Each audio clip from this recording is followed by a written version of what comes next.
డబ్బు కోసం సేవ చేయకు, ఆత్మల కొరకు సేవ చేయు అని భక్త సింగ్ గారు మాట్లాడారు. ప్రియ దేవుని ప్రజలారా, ఈ ప్రస్తుత రోజులలో చాలామంది డబ్బు కోసం సేవ చేసేవారే ఉన్నారు, పరిచర్య చేసేవారే ఉన్నారు. కానీ నిజంగా నశించిపోతున్న ఆత్మల కోసము సేవ చేసేవారు, ప్రార్థన చేసేవారైతే ప్రస్తుత సమాజంలో కనిపించడం లేదు ప్రియ దేవుని ప్రజలారా.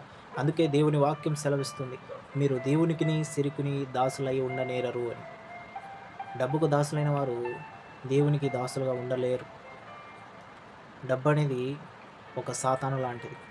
మీరు సాతానుకు మీరు అడిక్ట్ అయినప్పుడు దేవుని నుంచి మీరు దూరం అవుతారు, కానీ దేవునికి మీరు సంబంధులుగా ఉండలేరని ప్రభు పేరిట మనవి చేస్తున్నాను. సో, గమనించే మాట ఏమిటంటే, మీరు ఆత్మల కోసము పరిచర్య, సేవ చేయండి, కానీ ఈ లోకంలో తాత్కాలికంగా నశించిపోయే డబ్బు కోసము మీరు దేవుని సేవ చేయకూడదని ప్రభు పేరిట ప్రేమతో మనవి చేస్తున్నాను.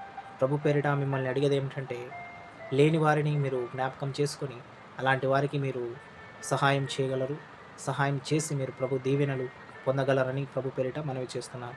Thank you. God bless you.